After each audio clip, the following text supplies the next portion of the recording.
Hello. Following in the footsteps of the Debtors Revolt YouTube videos I've seen, I have a new twist for all of you out there regarding Bank of America, as they would call it. I had a credit score last month in the 800s. I am what is referred to as a premier account, having the following with Bank of America: a mortgage, paid on time and with additional principal each month, a credit line, an IRA, a personal checking, savings, and household checking, a business checking, and 3 nonprofit association checking accounts that I oversee. I've never been late. I've always paid additional principal. A year ago, last October, they offered me a 0% offer on a credit card for a full year and convinced me that I should combine all my credit cards into that one.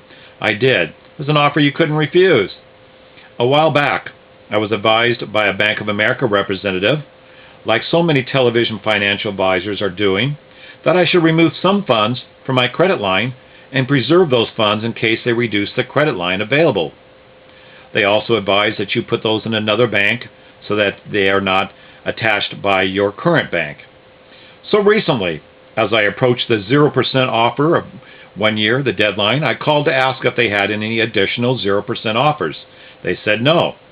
I tried to convince them that I would be moving the balance elsewhere. It didn't make a difference. Even though I had never been late a day and had paid extra each month, they said they had no current offers. I said no problem, I would just pay the card off. Due to our conversation, they did a review of my accounts. They saw my high balance on the one credit card, the one they convinced me to combine, a high balance on the credit line, the one they also convinced me that remove a few funds and reserve them, and decided to cancel my other 2 credit cards. And they lowered the credit limit on the third one to just above what I owed. Again, I remind you that I've never been late, and even my credit line is on auto pay. Now mind you, I did not need those other 2 cards, but as all financial advisors warn you, closing any cards impacts your credit score. So I wrote a letter to CEO Ken Lewis, September 20th, expressing my disappointment and concern, CCing Congressman Barney Frank of the Banking Subcommittee, my state Senator Ron Wyden, and several banking regulators including Federal Trade Commission, Federal Reserve Consumer Health, Compliance and Consumer Affairs in Washington, D.C.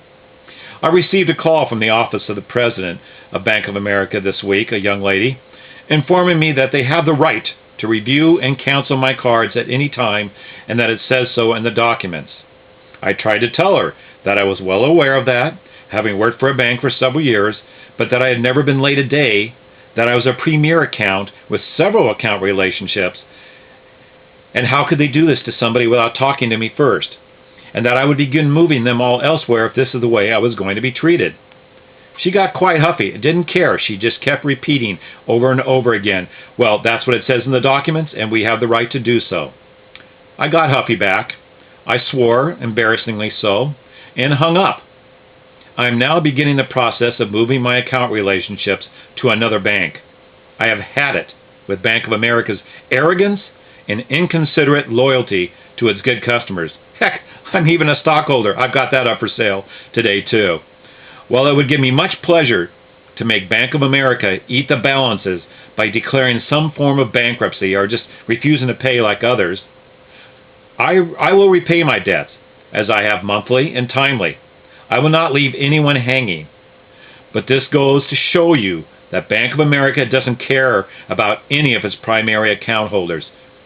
It announced this week that it will not raise credit card rates on any of its accounts, but that's a little late after they have done so to so many already. I've been loyal to them for over a decade, but no longer. There are other banks out there who want our business. Additionally, I received a letter the following day from Bank of America. They are moving all their IRAs to Merrill Lynch. If you are morally opposed to your retirement funds going into Merrill Lynch, as I and many others are, you will have to pay a $75 closure fee to withdraw your funds. Incredible. Ken Lewis and Bank of America have still not explained this fiasco, yet will charge me to get my money back before it goes into their questionable acquisition. Bank of America, you are no Bank of America, and you're no longer my bank.